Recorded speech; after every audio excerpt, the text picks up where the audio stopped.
Welcome to Conversations with a Wounded Healer. I'm your host, Sarah Bueno. I'm a psychotherapist, teacher, consultant, and most importantly, a wounded healer living and working in Chicago, Illinois.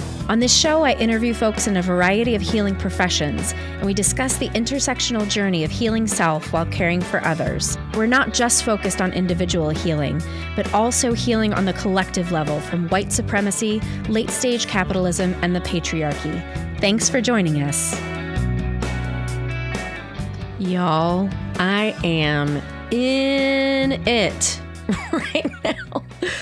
Oh my God. I'm standing in my closet where I normally do my recording, and it might sound different because instead of clothing surrounding me absorbing sound, I now have boxes and a lot more empty space that is not absorbing sound. So I am in the midst of moving, as I don't know if I've mentioned on the show yet, but I am like totally bonkers nutso right now and cannot do anything of worth to accomplish anything. And yet here I am recording this intro because the show must go on. And I'm trying to figure out a way to be kind to myself, not show up perfectly, but also feel like I am providing the same level of service and love that I always try to provide in these podcast episodes. So I'm just telling you this because normally I have at least a little capacity to filter myself. And right now I have zero. So I'm just telling you, I'm in it. And the only little nugget of wisdom that I can share right now is just so personal because this is all I can focus on. So I'm moving from a place that I've lived in for 13 years. I just had my 20-year Chicago anniversary, and I'm moving outside of Chicago. I think I've mentioned before here that I'm in the process of selling my business. And the thing that is just killing me right now is I was telling my therapist, like, have you ever been in a taxi with a driver who really loves the brake pedal? And you just kind of keep like, you go and then you like jerk because they hit the brake pedal. That's what it feels like constantly, like this past month with trying to get move details worked out and construction on the new home and selling my business. And all of these, of course, are very, very privileged things for me to be dealing with. And so I completely recognize that. And I have a right to feel absolutely bonkers.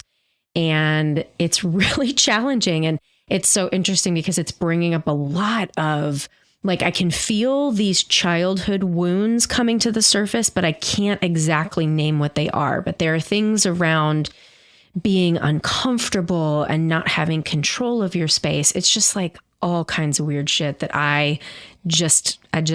this is just where I am. So I'm not going to apologize because my editor, Andrea, always says, don't apologize for things, but I am just real and 100%. This is all I have right now. But I'm just thinking about, these big life changes that are happening for me. And internally, I'm done. Like, I am done with the place that I'm living in right now. I'm ready to move on, but we have this brake pedal that keeps happening. I'm really done running head heart therapy right now. But for many myriad reasons, business sales take a long time. And so there's just all this stopping and starting. And I'm trying to be with, like, the end of the cycle is here. I know that internally. I feel that. Also, my 20-year anniversary of living in Chicago, that cycle is done too. I'm moving to a nearby suburb.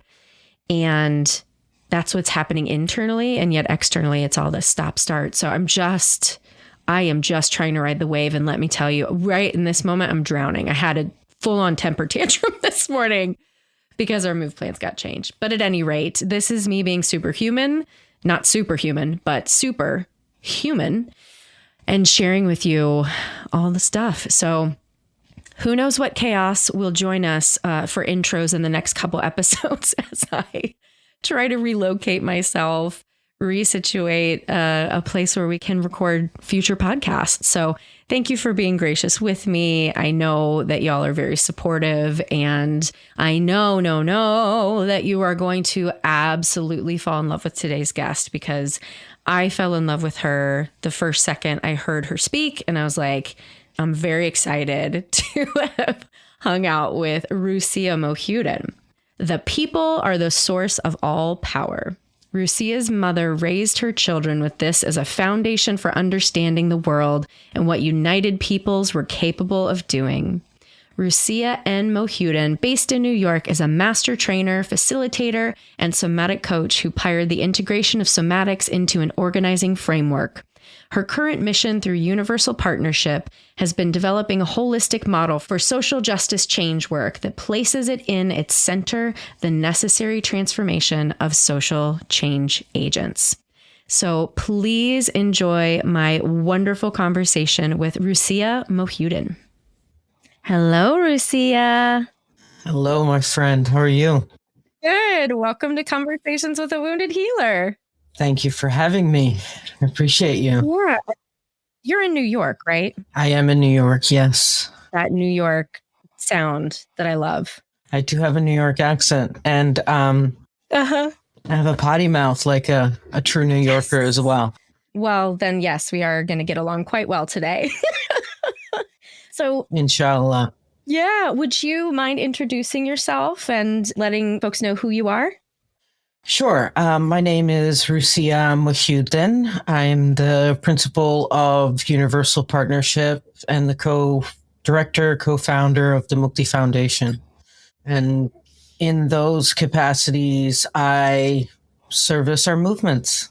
And I can't wait to dig in and hear your journey to get there and all the cool stuff you're doing. But just to kind of give listeners a background. So I've been raving about this embodied social justice course that I've been doing with Rev. Angel Kyoto Williams, and you were one of the speakers there.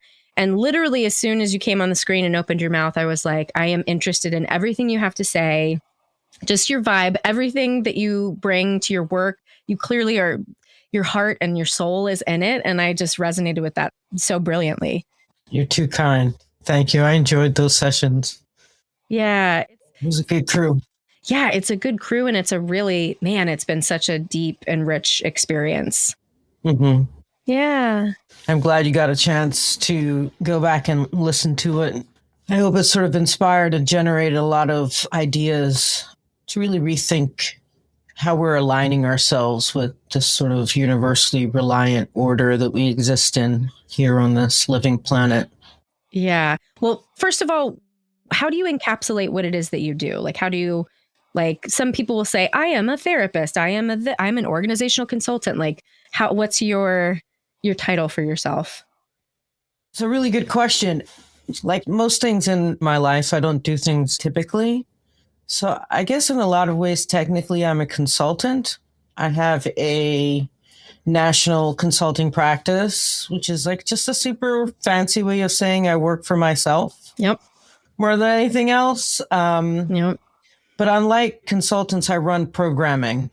So I have annual retreats that I do. I run a 2-year teacher training program that's in its 6th year now. I've created a new model for community organizing called embodied organizing. So I do a whole bunch of sort of trainings around increasing the efficacy of community organizing by being in whole service to community organizers on the front line. So a little takes embodied leadership. It has a somatic framework, and the model uses mindfulness practices, contemplative practices to really center the humanity of the person doing the work rather than centering the labor of the person doing the work. Mm-hmm. So I piloted it for 5 to 7 years, and we officially launched in 2019. So I've been doing a bunch of Leo trainings. So that makes me an atypical consultant. I don't just do gigs with organizations. I do various other things that typically like an intermediary would do, like an intermediary organization that does training and development, individual, collective, etc. And how did you get here? Yeah, I mean, I got here like most of us get here, particularly in New York, I think. This might be a New York thing. I started as a frontline organizer. I did that for about a decade. Then I led a bunch of organizations, founded 2 organizations.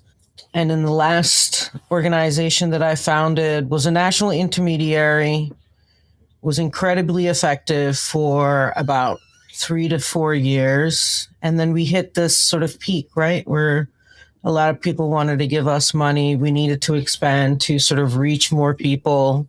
And then we hired a bunch of folks.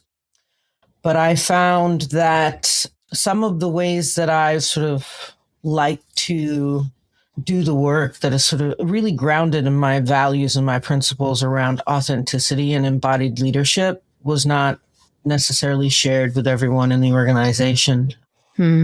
So after a lengthy 7 years, we parted ways, and I've been doing this since.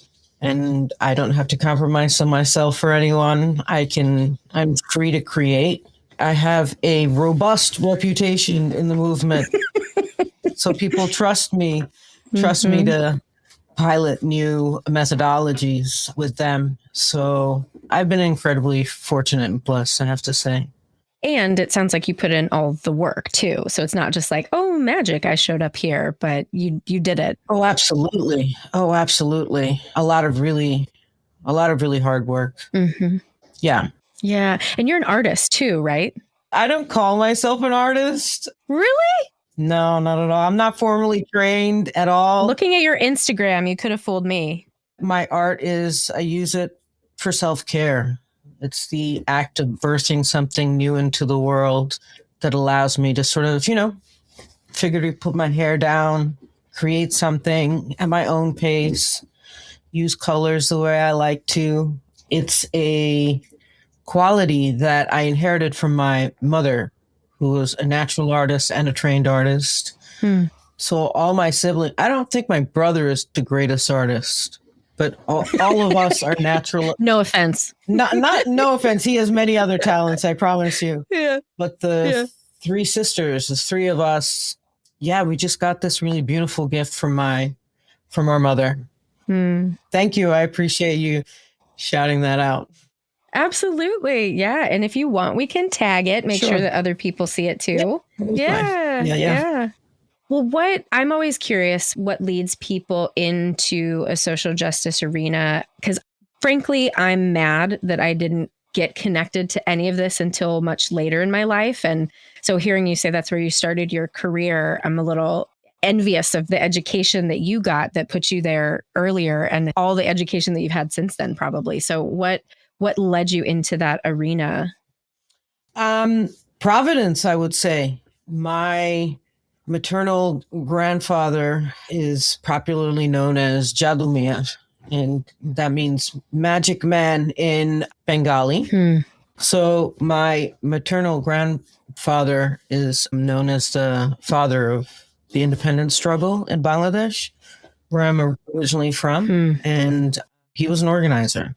There's like a set of pictures where he's talking to one person on the street. And I don't know, this photographer just kept snapping. And by the time you get to the end of that scene, he's got a crowd around him, just listening to him.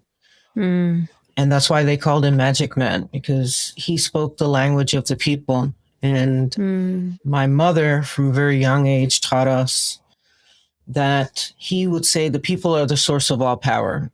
My mother was a politician. She was a former member of parliament. My purpose in the world I've adopted from the purposes that she exemplified in her life. So she was a member of parliament specifically to serve people living in abject poverty. And she created a lot of historical and groundbreaking policy to support poor people living in the villages in Bangladesh. She was a historic election win. And basically everything I learned about life and people and what's right is from her, like 100%. And it's one of the reasons why I established this foundation in her name. Because as the first daughter of 11 children. 11 children. And the first daughter of a revolutionary, right? My mother's name, Mukti, means liberation. So there's all these like really beautiful, historic, ancestral energy, love that sort of pushed me towards movement work, right? And, the first, I tell this story often, right after college, we visited Bangladesh for my aunt's wedding. And so I came back early with my father. And I was like, God, I got to get a job. Like, I don't have any money. I spent all this time and money on college. And I was like, I gotta get a job. I did my resume, and literally almost simultaneously as I finished my resume, I get a call from a college friend that says, do you want a job? I was like, oh my God, I totally need a job. I just finished my resume. And it happened to be at an organization called the Northwest Bronx Community and Clergy Coalition, which still exists today. And I'm working with them actually right now, which is a really beautiful full circle type of thing. I got asked all of these really obnoxious, obtuse questions about organizing that I could never have answered. And I was like, I'm definitely not getting this job. But I got the job because I was Bangladeshi, and the community that they were looking for an organizer had 80 Bangladeshi families. So that really is just like the precipice of like this long, almost 27-year commitment to social justice, specifically in New York. Yeah. Yeah. I love it's like the opposite of intergenerational trauma, right? It's like intergenerational liberation. Yeah. Yeah. That's a fairly accurate way to put it. Well, yeah, it's really inspiring. And I wonder maybe if that's something that I like felt in you, because the energy that you just bring to this work, it's so obviously heart forward and heart centered. I don't know if that's like how you think about it, but that's how I took it in. Yeah. It's difficult for me to articulate why this is important for me. Right. And it's probably why it's difficult to articulate for me what I do, because it just feels like there's so much more depth that I put into it, or at least that I feel. So absolutely. It's sort of like, I don't feel forced. It is a choice, but I'm doing exactly what I'm supposed to be doing. I feel that so deeply inside of every fiber of my being. So yes, I feel super blessed and grateful to be able to be doing this work. Yeah, it is such a blessing to like land in who you are, right? Who you were meant to be. Mm-hmm.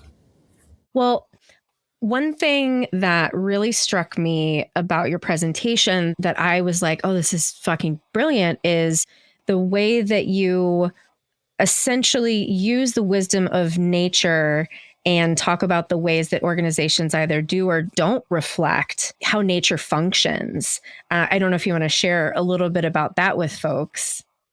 Sure. It's a little weird. I feel like different people respond to that a little differently. And part of that is like our conditioning, right? Mm-hmm. How we're shaped by society, particularly in the US context, to like really center labor. Right. And even in our movements where either directly or indirectly, part of the ultimate longer term vision is to like dismantle these systems that are totally oppressive. And at the heart of that, right, joined at the hip with white supremacy, is capitalism. Right. And it's like, you see the inherent trappings and racism and all the other isms that are sourced in capitalism, yet you burn yourself out because you're centering your labor instead of your humanity. And that essentially, that sort of self-exploitation is like essentially capitalistic, right? So right, in this sort of stream of thought, looking at, particularly during, we're still in this pandemic, and the pandemic has taught us a lot, that we're all connected and we all belong to each other, and no one is safe unless everyone's safe. Yes. Even that person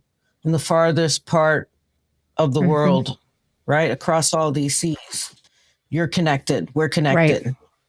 And so wanting to really understand and integrate that type of methodology and how we're building our own leaderships, building collective leadership, building leadership amongst organizations in our movements to say that one, planet Earth is a living being, period. She will defend herself and has. Right. Right. And is. And all the sort of ecosystems on planet Earth are reliant on each other. That we need bees to survive. We need trees. Right. Trees need us. There is an exchange. And then if we distill it further, the idea that our bodies are made up of cells. And when those cells cooperate, they create tissues. When those tissues cooperate, they create organs. And the organs cooperate and creates systems within our bodies. And all of it is reliant upon one another. Like if our liver stops functioning, Mm-hmm. the rest of our organs aren't going to be like, we don't know what's up with the liver. Let's build a border around it. Let's cut it out. Like the body responds in a reliant fashion to say there's something wrong with our systems. Right. It's not just like one part, but we see all the systems see each other as a body, not separated. Mm-hmm. Yet when we think about how human beings, so if the earth is reliant, everything, all the ecosystems on earth are reliant, our bodies and the ecosystems within them are reliant. Why would all this reliancy then create societal systems that are actually unaligned and not reliant on each other? It's actually reliant on the suffering and the oppression of most of us. Right. It's like we didn't do our best to create a world that is aligned with who and how we are on this earth, in this sort of, I could have gone broader and nerded out a little bit more around the universe and then the other universe. And then I was, no, this is too much. Do it. Go. My listeners dig all the shit. So you go as far as you want. Yeah. The point is that how did we get to a place where the earth is so set on these really oppressive, racist systems that come from us? Right. And that there's so much of that sort of unnaturalness, the lack of reliancy, even in our culture, even how we relate to ourselves and each other, like the narratives that we tell ourselves. Especially the way we relate to ourselves. Yeah. Yeah. The more identities we hold, right? Any one individual, the more oppressed that person is, right?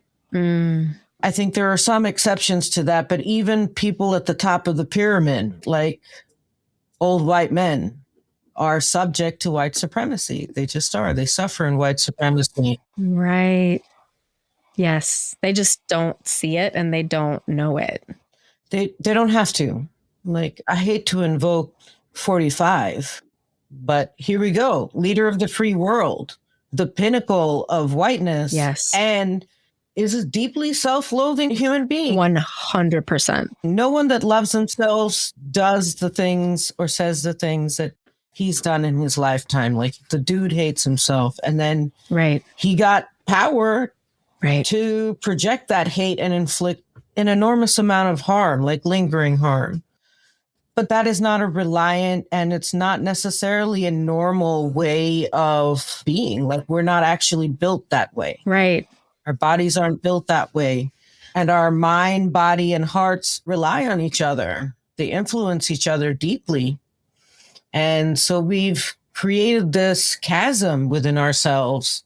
And then we created a culture and society around that chasm. And so we have all these ways in which we treat ourselves and each other that is just not aligned with how we're meant to be on this earth. So we have an enormous amount of work to do. Right. And I feel good about the fact that most of us are doing that work. Even though it doesn't seem like it, I think most of us, even if we think about the United States, just the United States, because that's where we are, it is my deep belief that there are more of us working towards love than those working against it. Can we sit with that for just a second? Because Yeah. I am an optimist and I want to believe that. And yet I'm having a hard time tuning into that. Tell me more of how you are feeling that there are more of us fighting for love than against it. And it's a really hard question because I know it's just in there. It totally is, but it's not a hard question. It's something that's hard to fathom given our sources of information. Yeah. Right? But the sources of information is external. We're not actually relying on the source of wisdom in our lives, which is our body. So I feel it's not optimism. It's just an inner knowing that more people love than not, right? Because that's not sexy. That's not dramatic. It's bringing me to tears, though. Yeah, it doesn't get reported. So I think everything that is reported, even on MSNBC, which is the only news channel I watch, and I have so many critiques of it, you just get to see the horrifying stuff. And there are a lot of ways in which right. I mean, you know this, everybody knows this, the media totally influences our lives. And you don't even actually have to watch any news to be influenced by that. Right. It's the way the system is turning. You do enough practice to change yourself to be more acutely aligned, the more openly you can feel the enormity of love, the enormity of people wanting to do good, the enormity of people wanting to be connected. You just start to tap into that in a way that, well, sometimes it can be overwhelming, but you practice around creating boundaries. It's something that I feel absolutely inside of me. And again, it's like hard for me to articulate a feeling. Mm-hmm. Yeah. What's bringing me to tears, I'm sorry to cut you off there. What's bringing me to tears, let's see if I can articulate this.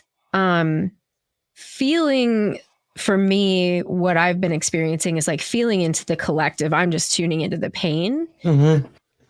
And I think, well, this is really fucking deep, Rusia. Thank you so much for this. Like what I think that pain is grief, right? It's the distance from that love. And we must feel the grief in order to feel the love. Wow. Yeah. And I'm just like stopping at that pain part. Wow. But even stopping at the pain part means that you are looking for love. Right. It's not that we need to go through grief to get to love. It's that we love, therefore we grieve.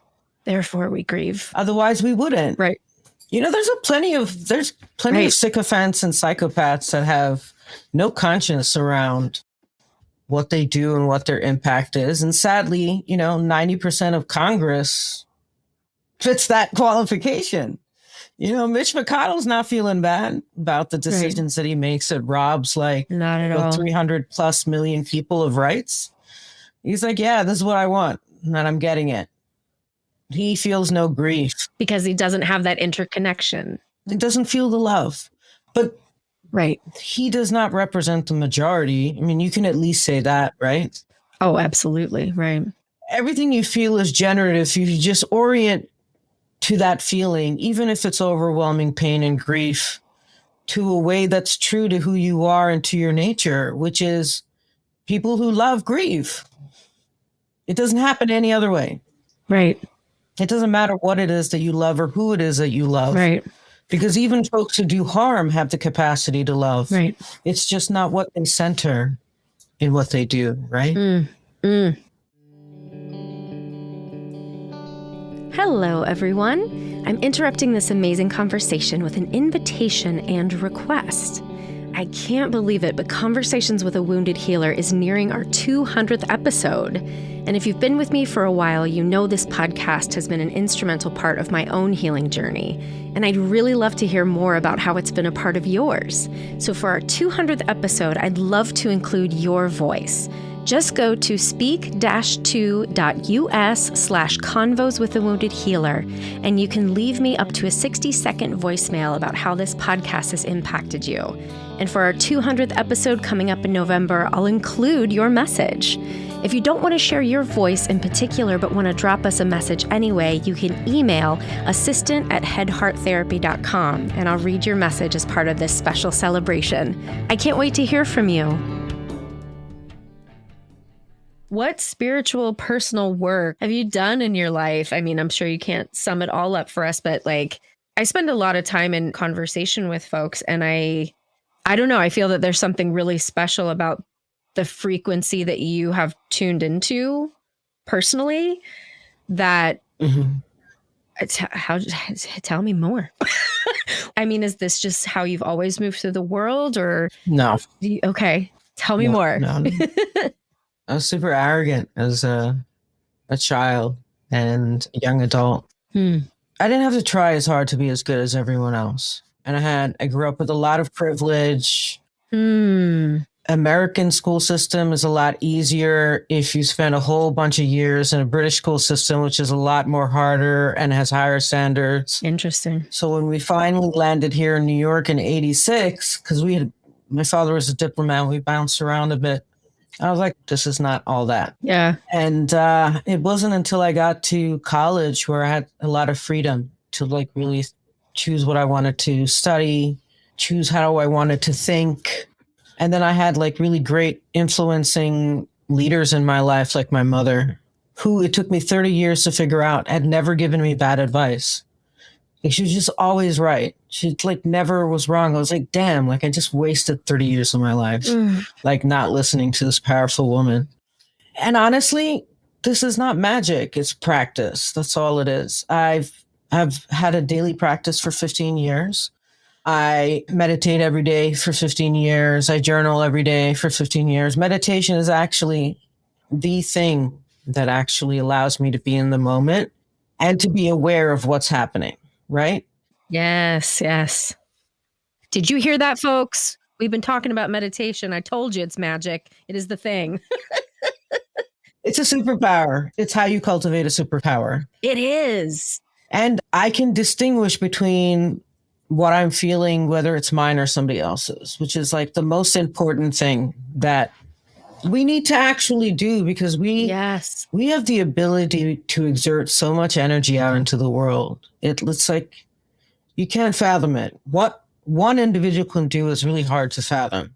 And I have worked to be able to fathom my energy and my superpowers.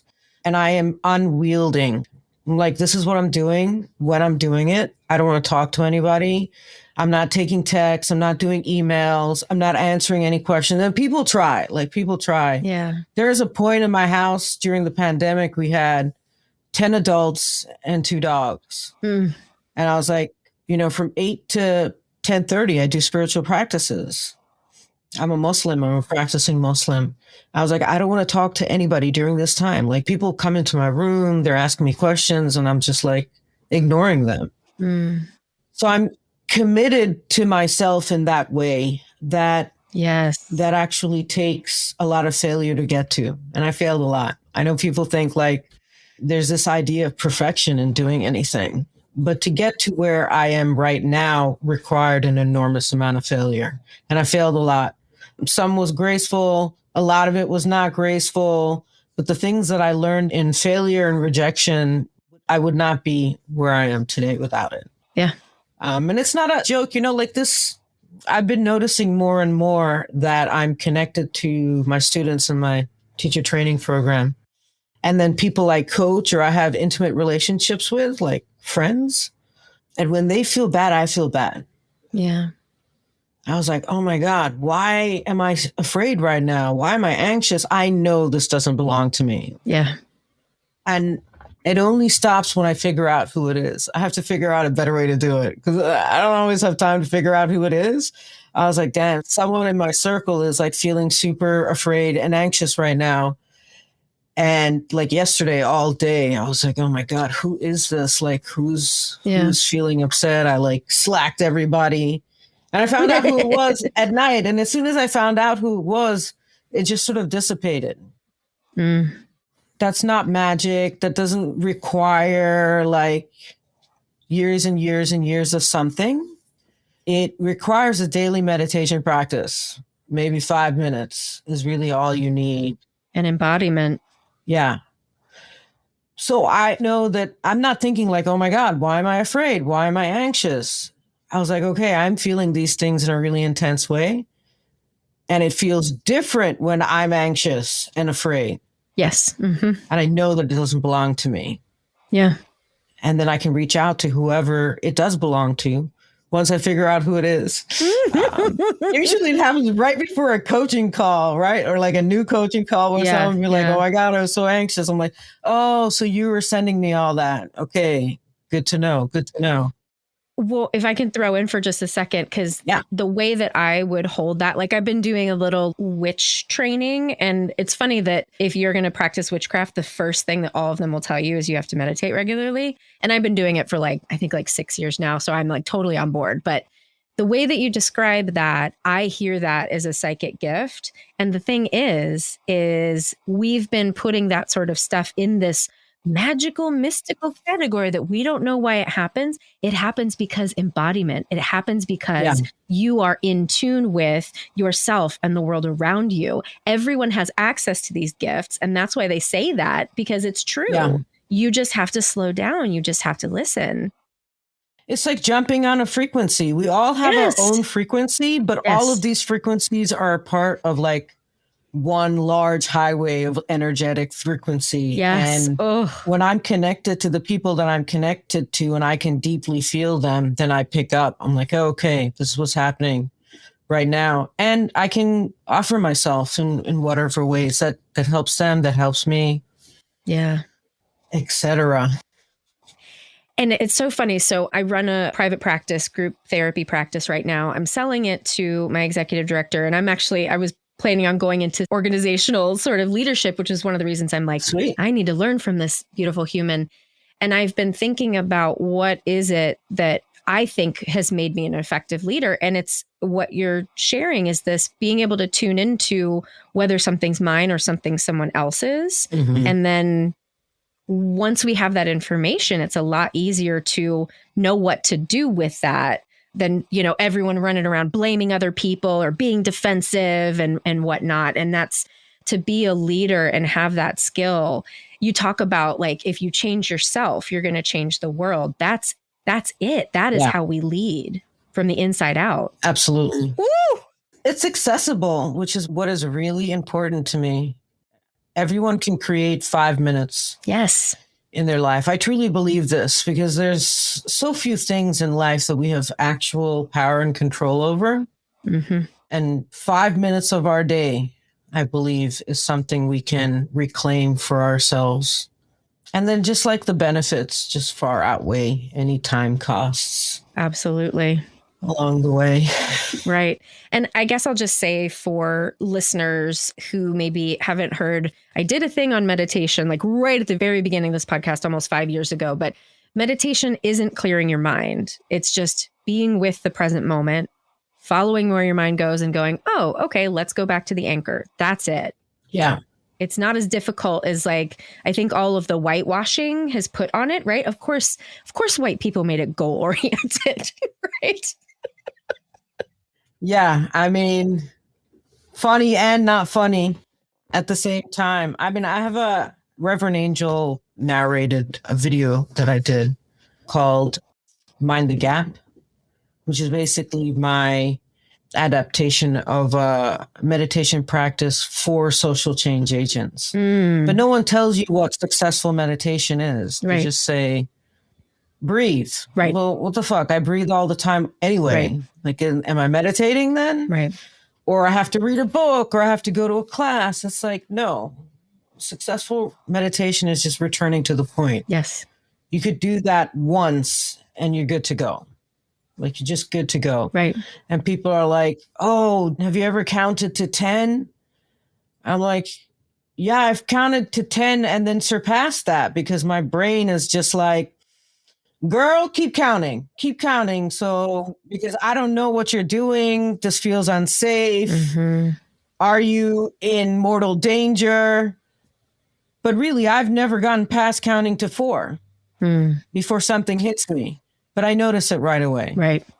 And then I come back to the breath. And that's how I know that I'm good at meditation because I don't attach all these all or nothing scenarios, which also is not just how our bodies are. Our bodies are not all or nothing. The earth is not all or nothing. our ecosystems are not all or nothing. It's just like, okay, adapt, adapt, adapt, adapt, adapt. Absolutely. So yeah. Yes. Ugh. Meditation. Oof. Okay. Where do we want to go from here? I'm just so excited to be with you. Like, I feel my heart chakra is like, wah, right now. Amazing. Yeah. Feels good to be connected to you. Thank you. Likewise. Oh, thank you. I hope you're giving yourself a lot of credit. Say more. How you feel is what you're allowing yourself to feel. Oof. We often say like, oh my God, Rusia, I feel so great. Thanks. Like people thank me for the work that they do all the time. Like, dude, I did nothing. I literally did nothing. It's like we're in a room together and all I said was like, what if there's another door? Right. You found the door, you opened the door, you walked through the door, you did all the work. Right. So should you be thanking me or should you be thanking yourself? So I'm going to take that one step further and say relationship, right? Because it's just like the therapy relationship, I think is what we're talking about, right? My clients say, thank you for everything you've done. And I say exactly the same thing to them. I didn't do anything. But what I've been trying to allow myself to sit in is that it was the synergy of the relationship. It was the connection that we built together. And yes, each of us being able to express love, take in love, that makes it magical. I think that's absolutely correct. Absolutely right. It's a little nuanced in the work that I do, particularly in coaching, particularly in training, is that I don't want people to have the narrative or even the thought or feeling that they need somebody else to get to where they got to. Yeah. Same in therapy. Yeah. I just want them to know. I was like, it's you. You chose to come here. You chose to do the practices. You chose your change path and you walked that path and you're walking that path. And you don't need anybody to be the living embodiment of your values. Right. You only need yourself and the desire to want to do it. Right. And practice. Right. And practice. Right. Right. And practice. Right. Well, and this leads to the question, and I'm very curious your answer. Do you consider yourself a healer in the work that you do? I've been told by spiritual people that I have a lot of energy for healing and that I should do something about it and I certainly have healing methodologies that are integrated into my work. I don't necessarily see myself as a healer. I mean, the closest word that I could find is a catalyst. Yeah, I like that. Like that thing before the spark, right? I don't know what that thing is. Something. Yeah. Well, in astrology, they talk about like Aries is that. A lot of people think that Aries is the fire, but it's the thing. It's the ignite. I'm not in the right tense for it, but the ignition. Yeah, I guess. Yeah. I don't know what it is. It's that unnameable thing that we can't seem to put our finger on right now. Right. Right. Yeah, it's just so tiny. It's just so tiny, but right. It has to mix with whatever somebody else is bringing to create the spark, right? Right.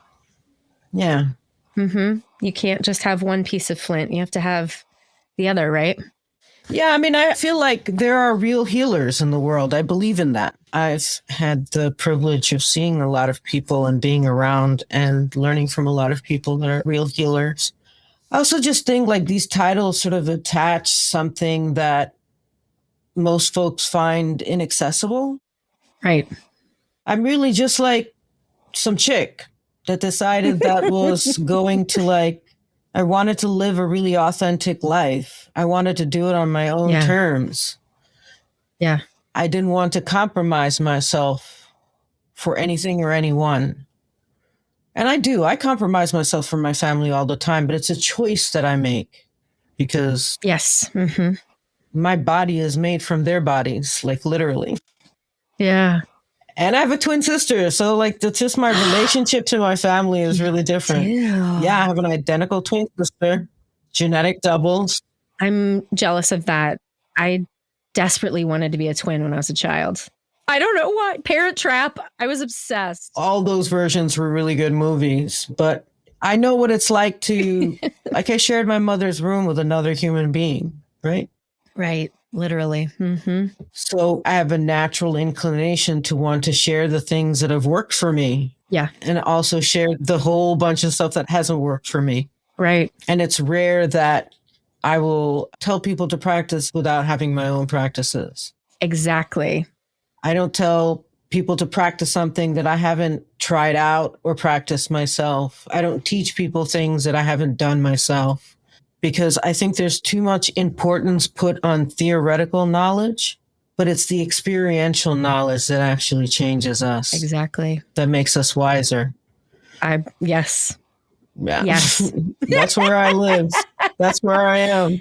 Right. Right. Yeah. It's funny. Everything that you're saying about like authenticity, and you didn't say it this way, but it's like walking the talk instead of just talking the talk. Like that's absolutely the way that I've always wanted to be and continue to. I hate the word strive because I feel like that's very capitalistic, but I think when it's in more of a spiritual sense that it feels okay to me. I feel okay with strive. It's like your vision. You're reaching for it. Yeah. Yeah. Why not? Well, how about the term wounded healer? How does that sit with you? I mean, I like it. It feels very indigenous to me. Mm-hmm. And it's just like a very honest way of looking at who healers are, who healers can be. Mm-hmm. Because this world wounds us all throughout our lives. Yeah. And we can be okay with not just accepting that. We can actually do something about it. It feels like a truthful story, wounded healer. Mm-hmm. Feels like an honest sort of like, here it is. Like we don't have to hide behind any veil. Yeah. So needless to say, I like it. I like it a lot. Yeah. Yeah. Awesome. Well, the time has flown so fast. I want to make sure to give you an opportunity to share like how, if people are interested in what you're saying, how do they take some of your courses? How do they get in contact with you? What are you offering right now? Yeah, I'm getting ready to go on a break because I'm tired. Starting a little past mid-July and then returning on the other side of Labor Day, God willing. I don't hide anything. My number, my email, everything that I offer, all my writings, they're just on my website. Like if you spend any short or long amount of time on my website, you'll find a whole bunch of stuff. You can reach out to me. I take the act of people reaching out fairly seriously. So I always respond to my emails. Mm-hmm. And I have a few things that I'm looking to do in the fall. I'm just trying to balance the whole virtual versus in person. And I haven't landed yet, but that's a good way to be like, what's she about? What's she doing in the world? What else is she doing in the world? So that's a good place. Universalpartnership.org. That's a good place to go. Check me out. Yeah. And I am even more excited now for the Embodied Social Justice Leadership track that I signed up for and will be spending 2 weekends with you and Stacey Haynes, right? Yes. I am. Yeah, I have like butterflies in my stomach now about it. I'm so excited. The depth track should be, I put a lot of love into it. Stacey put a lot of love into it. We've worked together before. So inshallah, y'all will get some doses of good collaboration and some juicy stuff. I bet. Yeah. Well, thank you. And I'll thank myself, right, for being open to feeling all the feelings today. But seriously, thank you for your time and just everything that you are. It's like, it's not what you're doing. It's sort of just, you're just you, and being the most you that you can be, you're creating a lot of positive ripples in the world. I hope so. That's kind of you to say. Thank you very much. I appreciate you. Thank you. Thank you. Thank you to Rusia for being a guest on today's show. To learn more about Rusia and her work, you can visit us at www.headhearttherapy.com/podcast. As always, thanks to Andrea Klunder and the Creative Imposter Studios for editing, to Liam O'Donnell for our album art, and to Ben Mueller for our theme music. Until next time, bye-bye.